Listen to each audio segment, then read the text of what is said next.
என்ன சமையல் அப்படின்னா சாம்பார் வச்சு கோவக்காய் வறுவல் பண்ண போகிறோம்.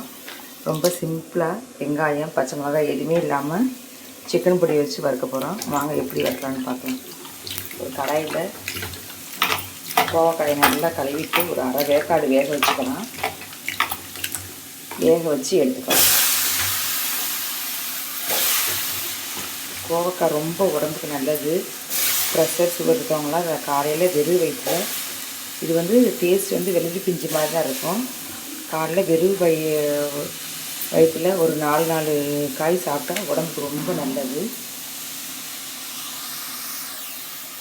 தண்ணி ஊற்றிக்கலாம். ஒரு அரை வேக்காடு வேகட்டும். நல்லா அரை வேக்காடு நல்லா வெந்துருச்சு. இதை ஒரு பாத்திரத்தில் மாற்றி விட்டு தாளிச்சுக்கலாம். ஆயில் ஊற்றிக்கலாம்.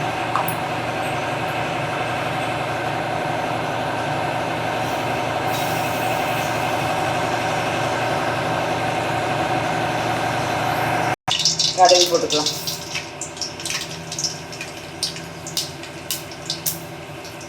கடுகு நல்லா பொரிஞ்சிச்சு.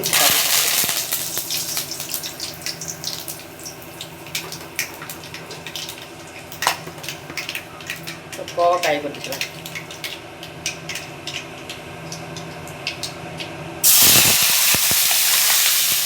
கோவக்காயை எப்போதுமே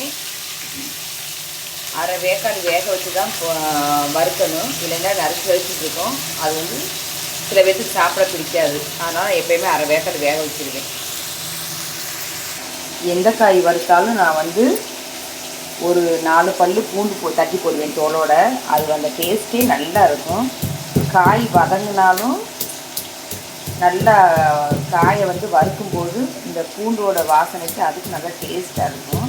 அதனால் எந்த காய் வறுவல் பண்ணாலும் நான் பூண்டு தட்டி போடுவேன். நீங்கள் தட்டி போட்டு இது மாதிரி சமைச்சு பாருங்கள், ரொம்ப டேஸ்ட்டாக இருக்கும்.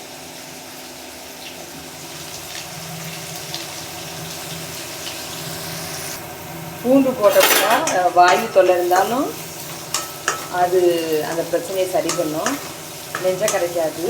அதுக்காக தான் எந்த காய் வச்சாலும் அதில் வந்து நான் பூண்டு போட்டுருவேன். இப்போ சிக்கன் மசாலா பொடியை போட்டுக்கலாம். போட்டால் வேலை முடிஞ்சிச்சு. அப்புறம் காய் சிம்மிலே வச்சு அது சாப்பிட்டு நல்லா முறுமுறுந்து வறுவலாக வரைக்கும் அடுப்புலேயே இருக்கட்டும். சிக்கன் பொடி போட்டுக்கலாம். இதுலேயே உப்பு எல்லாமே போட்டிருக்கோம்.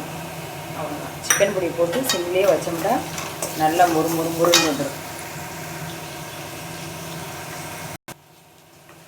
இந்த மசாலா பொடி எல்லாம் சரியாக போட்டுருக்கேன். இனி வந்து இது நல்லா சிம்மிலே வச்சா நல்லா முறுமுறுண்டு நல்லா வறுவலாகி வந்துடும். வறுத்ததுக்கப்புறம் பார்க்கலாம். பாருங்கள் எந்த அளவுக்கு முறுமுறுன்னு வந்துருச்சுட்டு. அதுக்கு தான் அரை வேக்காடு வேக வச்சு இந்த மாதிரி வறுவல் பண்ணோம்னா நல்லா முறுமுறுன்னு நல்லா ரோஸ்டாக வரும். பாருங்கள், இது நல்லா அந்த நச்சுன்ற ஒரு தன்மை இல்லாமல் நல்லா முறுமுறுன்னு நல்லா குழந்தையோட விரும்பி சாப்பிட்ற மாதிரி நல்லா முறுமுறுன்னு வந்துச்சு.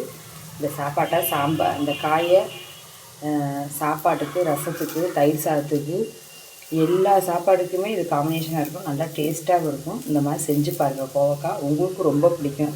கோவக்காய் விரும்பி சாப்பிடாதவங்க கூட இந்த மாதிரி செஞ்சு சாப்பிட்டிங்கன்னா ரொம்ப விரும்பி சாப்பிடுவீங்க. பாருங்கள் ஃப்ரெண்ட்ஸ், இன்றைக்கி மதிய லஞ்சுக்கு ரெடி பண்ணியாச்சு.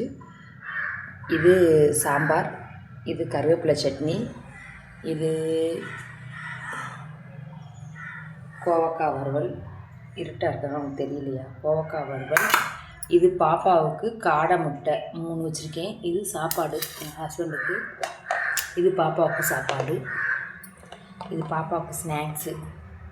ஒரு பன் வச்சுருக்கேன். கீழே சிப்ஸு, கடல மிட்டாய் வச்சுருக்கேன். இது பாப்பாவுக்கு சாம்பார், வாட்டர் பாட்டிலு. இதுதான் இன்றைக்கி அவங்களுக்கு லஞ்சு. இந்த மாதிரி நீங்களும் ரெடி பண்ணி கொடுக்குறீங்களான்னு கமெண்ட்டில் சொல்லுங்கள். பாய்.